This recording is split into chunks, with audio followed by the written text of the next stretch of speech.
My name, Winona. My maiden name, Bell, and then I've been married twice, so it's Morrissett Johnson. So my name is Winona Bell Morrissett Johnson.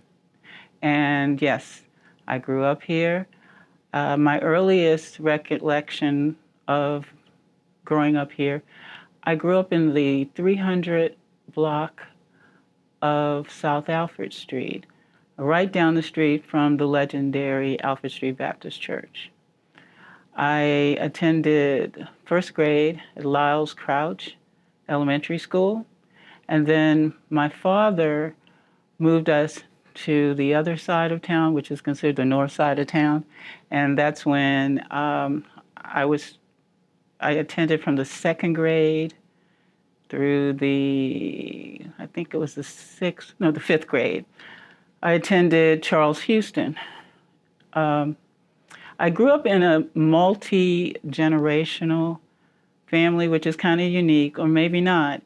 In my house, from both when we were on Alfred Street and then when we moved to one block called Boyle Street, there was, in the house with me, it was just a 2-bedroom townhouse. There was my grandmother and my great-grandmother, the three of us. My mom had 3 children, and then there was grandmother, great-grandmother, 3 children, mom and dad. And my sister and I shared a room.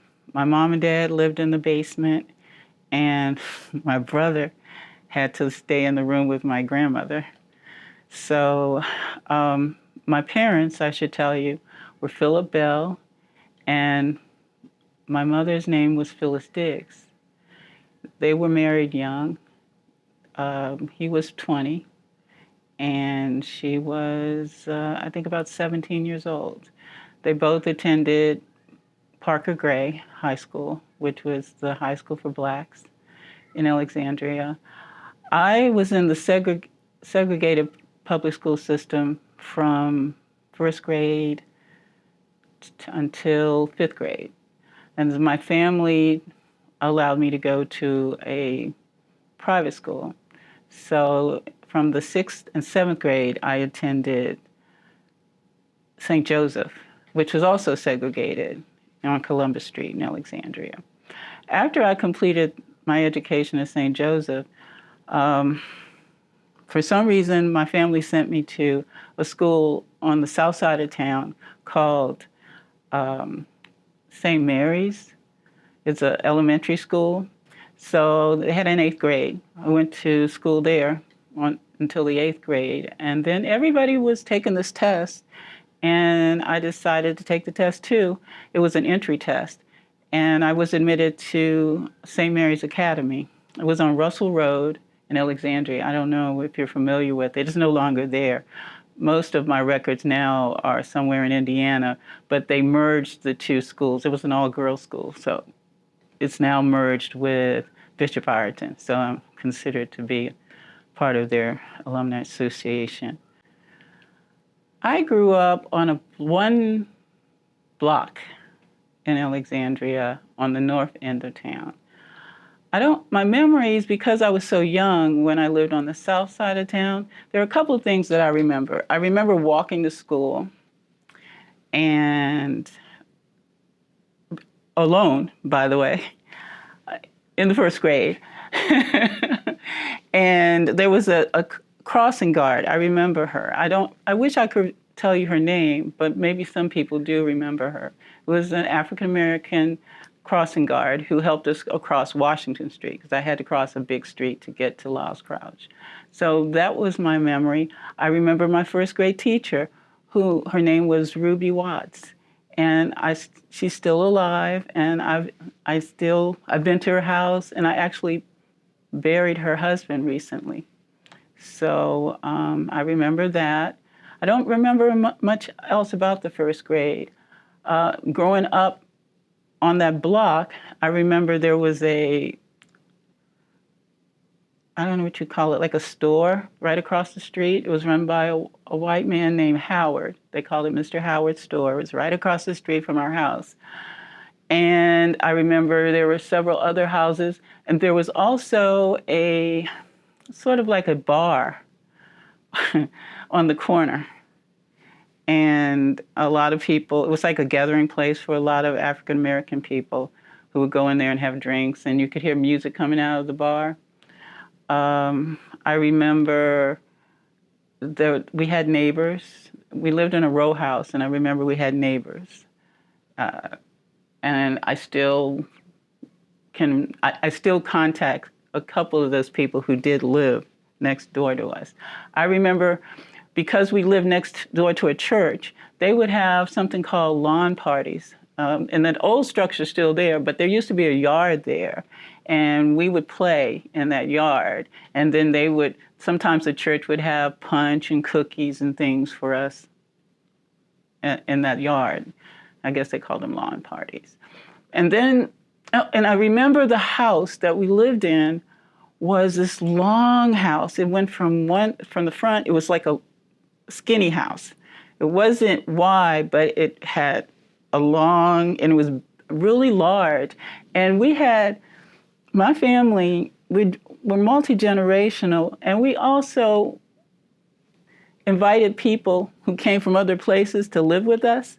So within our house, we also had people who, I don't know if they were renting or what, but they lived with us. And one gentleman we called Uncle Bobby, he lived there until, I don't know, he was always around, even when we moved. When we moved to the north end, that's when I guess I became more aware of my surroundings. One of the things that I remember, with segregation, there was a big field, and there was a Jefferson High School there, which wasn't for black people. And then there was the Cameron Street Recreation Center. And at that recreation center in the summertime, they had swimming lessons. And I remember walking down there as a child because all of the white kids got to swim in the pool and take swimming lessons, but we couldn't swim in that pool, but it was right down the street from where we lived. And I remember going there, putting my little nose against the fence in the morning and watching the white kids swim in the pool that I couldn't swim in. But we did have a pool, which was on the north end of town. I think it was called Johnson Pool. And so my neighbor, Colette, would take me to that pool, and we walked there. And that's where I learned how to swim. And they had, I don't know what they call them, pool shows, where all of the kids who could swim very well, they put on performances. And I remember that very vividly, going to that pool and watching those pool shows. And that was a lot of fun. My father, okay, so I don't know where to start. My uncle, his name was Lloyd Lewis Sr., had a funeral home, and it was on Columbus Street and Wolf Street on the corner. I often drive by there and wonder if the people know that live there now that it used to be a funeral home. And my dad worked with him. My dad had already gone to school in New York, and he was a licensed funeral director as well. And I remember my time, and my aunt and my cousin, Tony, lived over the funeral home. So that was interesting. My cousin Tony was an accomplished pianist, and so he attempted to teach me piano. And he took me as far as he could, and then he was able to get me into Howard University. They had a junior preparatory school of music, which is where he was. And so I spent several years going back and forth to Howard University campus as a little child on the bus by myself. And that was interesting. As for my household, because my father was a funeral director, he was always in and out. There was a lot of community contact because everyone knew my dad, and my dad knew everyone. Inside my house, my grandmothers both were domestics. My great-grandmother, she had sort of retired by the time we moved to that part of town, and she had been a housekeeper and caregiver to the Duncan family, which was a prominent family. And my second grandmother, not my grandmother, not my great-grandmother, she also was a domestic for, I think they were called the Stickler family, or Stickle family in Alexandria. And so they took care of what I would call the day-to-day. When I woke up in the morning, there was always breakfast because my great-grandmother got up and she made breakfast every morning. My other grandmother was sort of the disciplinarian in the family. She set the rules and she did all the grocery shopping. So I remember on Friday nights, we always went to the grocery store. She made wonderful meals, and we were fat little kids because we ate a lot. And she had everything you could imagine. She always bought a lot of food.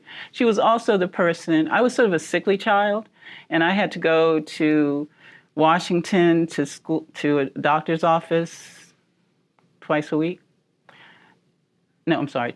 month. And my grandmother, who didn't drive, would put me on the bus and take me to my doctor's visits in the evenings. And it was sometimes it'd be very cold, but she did that for years and years. My mother and father, my mother worked for the public school system for most of her life and retired from there. And my mother was sort of the person who, she put the cherry on top, so to speak. She was the one who kept me involved in all kinds of projects and things, the brownies or crocheting class or whatever she could think of. My mother had me involved in that. And my father was just a provider. He wanted the best for us. So whatever it was that we needed, he worked very hard. He was a funeral director, but he was also a carpenter. He was also an electrician. He could do a lot of different things. So he provided for us, and he put us all in private schools. And then when it was time to go to college, he paid for that. So, okay, so there are two families involved here. I had more involvement with my dad's side of the family because we lived with my father's mother and grandmother. And then next door, I didn't mention that, next door was my aunt, his aunt. And then next door to him was another family member. So it was sort of like a little compound that we lived in. And, your report card goes from one house to the other to the other. So on the Bell side, I would say it goes back to, I want to say my great-grandfather. That's as far as I can trace. Oh, it would have been my great-grandfather. He came here, his name was Sebram Bell, and he was a railroad man, and he came from Jacksonville, Florida. And he met my great-grandmother on one of those trips that he was coming here. And they married. She lived in Nokesville, Virginia. And I'm not sure how long they courted, and I don't know this, and I've asked this question, how they ended up in Alexandria. But that was back in the early, 1900s or so. So the family does date back, as far as I know, to that point. Now, on the Diggs side, my mother was a Diggs, and I didn't have as much exposure to them growing up. But from what I can understand, the Diggs, I know there's 18 generations. They can trace back, and they've done that. They can trace their involvement in Alexandria, like 8 generations. Yeah, so that's my family. Big, deep roots. Well, the usual. We had, one thing, my great-grandmother was a great cook. Both of them were great cooks, but my great-grandmother had a tradition of every Sunday morning, she made homemade rolls, I mean, big ones, and a pan of them, and she made them for everybody. So the rolls would go next door to my aunt, then my other aunt, they went to the neighbors next door, they went for the people down the street. She made rolls every single Sunday morning, and they were great rolls, and everybody loved them, and no one has the recipe to this day. And we tried to duplicate it too, and we can't. My my grandmother had, I guess, there were 6 of them, 6 girls and 3 boys, and nobody has the recipe. So they died with my grandmother. But as closely as I can remember, they were like French rolls. They had a hard crust on them. Christmas, I remember Christmas was one of the traditions where we all got together, as most people do. And we stayed at home, though, and my mother tried her best to get whatever was on our list. We had dinners. Growing up, my family just kind of stayed together. My dad did a lot of outside things, and my parents, remember, they liked to go out sometimes to things like cabarets and things. I remember my parents getting dressed up a lot and going out to different events. My earliest social life was spent in the church. I was Methodist. We belonged to a church called Roberts Memorial United Methodist Churches on Washington Street. And I remember the superintendent of the Sunday school his name was Mr. Conti, who you're going to be talking to his son later on. His name's Myron.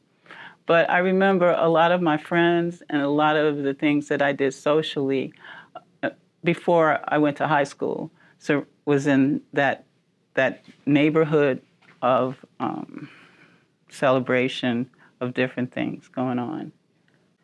So the family business was taken over. Uncle Butch passed away, and the family business at that time was on Wolf and Columbus Street.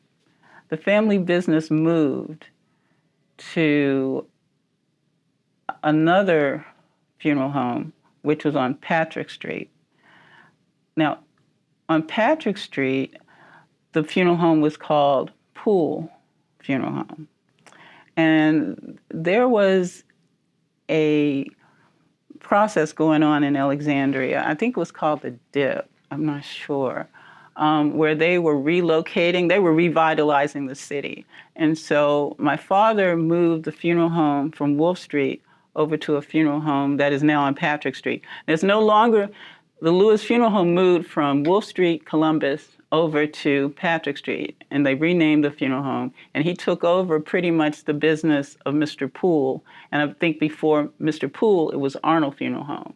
And so my dad renamed that funeral home Lewis Funeral Home and continued to operate there for about 60 years.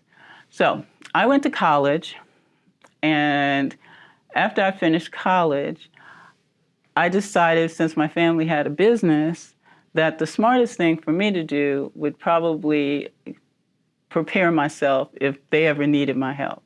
So I went to school, the same school that my father attended in New York. It was called the American Academy of Funeral Service, McAllister Institute. I was there for a year. I lived in Harlem over top of a funeral home because my father found, it was New York's an expensive place. So I lived in Harlem over top of a funeral home.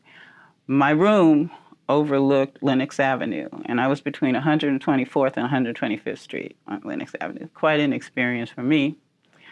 And so I went to school there. When I finished, I came back to town. But my dad was still operating. I took my test. I certified to be a funeral director, legally, because you have to take a national board and all those things. But I didn't go right into the family business. In fact, I got married and moved to Texas. But before I got married, there's one other thing. I took a job as a commercial banker in Connecticut. I worked for a regional bank in Connecticut. And that's where I found my husband, and we got married and moved to Houston, Texas. And I was there for several years, and I was a practicing banker. I was a commercial banker. Part of what I did, I managed a credit department in a small commercial bank, and then I moved on to finance those rigs off the Gulf of Mexico, those jack-up rigs off the Gulf of Mexico, those $40 million rigs. And then when my marriage ended, that's when I ended back in Alexandria with my son. By this time, I had a young man. He was about 3.5 years old, and his name was Wesley. And because I wanted to go to law school at that point, but a very wise lady told me that I had this young son and that maybe it wouldn't be a great idea to just pawn him off on people while I was going to law school. So instead, I became a teacher. I retrained. And I started off as a substitute teacher, then in Alexandria, and then I became a homebound teacher. So I was in homes of at that time, it was mostly young women who had become pregnant. And at that time, you couldn't, at a certain point, they asked you to stay at home. And so I was their teacher. I taught 3 subjects. And then later, some of them were really sick. You know, there were a lot of cancer students that I taught. But I did that for several years until I was discovered by someone at central office. And he asked me, he said, because I was in and out of central office because that's where my office was, where I would, home base, where I would go and pick up assignments and things. And one day I was in the hall, and the guy who was in charge of personnel said, "Who are you? What school are you in?" I said, "Oh, I'm not in school. I'm just the homebound teacher." And he said, "Are you certified?" I said, "No, sir, I'm not certified." And he looked at this lady who was in charge of certification, and he said, "Get her certified." And that's how that happened. And the first thing I had to do was, guess what? Take the National Teachers Exam. I don't have any education background. It was kind of funny. So, and little did I know that when you take the National Teachers Exam, usually people break it up. Oh no, I didn't know. I took the whole thing at one time and passed. And my highest score was in professional knowledge. So I guess I was a natural teacher. So they interviewed me. I was up for 2 jobs. One was at T.C. Williams, and the other one was at an elementary school. One was a part-time teaching job, and the other one was, I think I would have been more like an aide. So I did both, and I was offered both, and they decided, the school system decided, and they put me at T.C. Williams with a provisional. You can get a provisional certification. So it was a part-time job teaching 4 classes. One was African American Studies and 3 government classes, general government classes, which was a requirement. And I did that for a year. And then I guess they're supposed to offer you a contract, which I didn't expect to get. I just thought they were using me until they would find somebody else. But lo and behold, the principal at the time realized that my family has been in the school system. The Parker Gray, my aunt, my uncles, the principal at the time had worked at Parker Gray. It was all these people that he knew that he didn't know I was connected to. So one day in the hall, he says, "Winona, you didn't tell me that your aunt was such and such." I said, "Yeah." He said, "Good people." And from that point, I was able to get a job in the school system. And I just kept working and working. And I did retire from the school system. I ended up teaching government, AP government, and general government. so many kids. That, I think, was one of the things that I think is valuable to me, because there are few people who are able to have two different roles in one location. I grew up in the city, so I've taught students in the city for over 20 years. I retired in 2011 from the school system. But I've also, now, my dad, back to the funeral home thing, my dad went into business with a lady named Johnson, and he sold his business in the mid 1990s to a lady named Johnson under the guise of the Lewis Funeral Home. So for some reason, my father went across, he worked with her for a while. I think they had a little out. He went across the bridge back home, which is where I live now and where he lived, and he decided he wanted to start another business. And I was like, no, Dad, I don't really want to do that, because I was still teaching. But he pouted. So since he had helped me go through school, and it was sort of the thing I'd gone to school for, I didn't know it was going to happen like that. So I decided to start this business. So it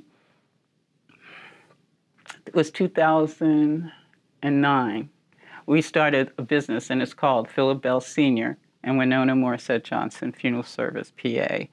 And our establishment is licensed in Maryland, but I have 3 licenses. I'm licensed in Virginia, Maryland, and DC, because this is the Beltway, so I can go in and out of all 3 jurisdictions. My father and I ran this business until his passing in 2015, and I didn't expect people to still call me after. My father was very popular and had been doing this for 60 years. And then I had to learn both sides of the business. My father was the technician. He was the one who did all the embalming and was well thought of in that area. I was the business side. We both had our lanes, but when my father passed away, I had to learn both sides of the business, which was a challenge. And I would say a great number of his people or families, they still call me, even to this day. They remember my father fondly, and I've tried to carry on that tradition of caring. It's a small business, but I give great service to my families because it's important, because I'm trying to carry on that legacy that my father established. Well, I think, okay. This is what they told me in mortuary school. They said, we had a psychology class, and so they said that people who go into this business are not normal because no one really wants to face death on a regular basis every day and then deal with people who are facing death. So I think one of the things that helped me and probably helped my dad in this business was, well, for me, it was my teaching background. It gave me so much insight, because when you're teaching young children, the important thing is to be like this. You have to be stable. Every day they come in, no matter what's going on in their lives, they come into your classroom, they expect you to be like this. And that's one of the things I learned through teaching, as well as some of the skills that I picked up along the way, the computer skills, because you have to be right now, I mean, this business keeps moving, so you have to have some skills, like computer skills. Those are skills. By the time I retired from teaching, we were basically doing a lot of blackboarding and things, grading through computers. So Alexandria City Public Schools did teach me that. They taught me a lot of the computer skills as well as the people skills. You have to deal with parents. The fact that my business, I go into your home. You don't come to me as a funeral director. I go to you, and I'll go to your kitchen table, and we sit down and we make arrangements. So people like that. It's the personal touch. And you have to remember that people are going through a very stressful time in their lives, sometimes financial. You have to come with thousands of dollars in a short period of time. And some people are prepared for that, and some people aren't. So not only are you dealing with the stress that people have with finances, you're dealing with inter-family issues, and you're dealing with loss. So people who really care about people, this is the business for you. If you only are concerned about money, I don't think it's a great business. And my dad, he took a great deal of loss because he was the kind of guy that would bury you if you didn't have the money. And so he spent a lot of time trying to catch up, and that's hard. A lady explained that to me one time, because in the Black community, growing, particularly my father's era, she told me, she said, they were the businessmen. They understood business, and they understood like insurance and all those things. And they didn't really, and she would say, we would bring our policy to your father, and he would tell us what to do. And they trusted him to do the right thing. And they were the kind of the solid part of the community that was the branch to another. It was almost like you had the people, working class people. They didn't understand a lot about business and insurance. They had it because the policy man was coming to them every day, and they were all these penny insurance policies for when the time came, and they would give them to the funeral director, who was supposed to be the knowledgeable business person who was really acting on their behalf to make things happen. And that's the role. I don't think that's true anymore, though, because we deal with a different type of consumer. And people are dealing with a different type of funeral director. I think my goal is to be that funeral director that my dad was, that when people come to me, I try to be fair and ethical and help them as much as they're not numbers. I'm really here to help. So that was the role that the funeral director played. Now today, I know some of the larger funeral homes really do a lot of good community work, and so many are pastors now. Well, a lot of the people who lived here have left. It's more, it's a nice city. I still like it here. It's a beautiful city, very walkable, but the core of the city has definitely been disrupted. It's been displaced more. I think it's hard to find a lot of people who actually grew up here anymore. Well, that's the biggest change, that there's a great deal of transience. In the school system, as a teacher, I saw the population in the school system change. I saw the parents in the school system change a great deal. So I would say, yes, it's very different. There's no real sense. If there is a sense of community, it's not something that is felt citywide. I think it's probably still some of that in some of these churches that are still here, the Black churches that are still here. But I hear from some of the ministers that a great deal of the people who attend those churches don't live in the city anymore. They live elsewhere, and they come into the city. And if you go into some of these churches during Sunday service, they're not very full. Alpha Street, they're always full, but a great number of those people who are attending Alpha Street do not live in Alexandria. But at one point, everybody who attended that church did live in Alexandria. So that's a big change. And then people, as they're getting older, some of them aren't even, I think the thing that brings a lot of people in Alexandria together still is sports, athletics. There's a lot of interest in sports and athletics in Alexandria. So I would say when I see most of the people that I used to know, it's either at funerals, because they still come out for funerals. Just had one yesterday, and there was a big gathering of people in the community who came out for this gentleman who had been a part of the community. So people still rally around and come to funerals. It is a community thing. I always tell people that when I do a service in Alexandria, it's a community thing. People, they compare and contrast from one funeral director and one funeral to the next. So if my bodies look good, they compare me to someone else's bodies because they've gone to that funeral too. So it's not just a hit or miss. You're serving a community. I feel I am serving a community in the funeral service business in Alexandria. So it's still there. I don't know too many people even know their grandparents or even met their grandparents. Both my great-grandmother lived to be in her late 90s, and so did my grandmother.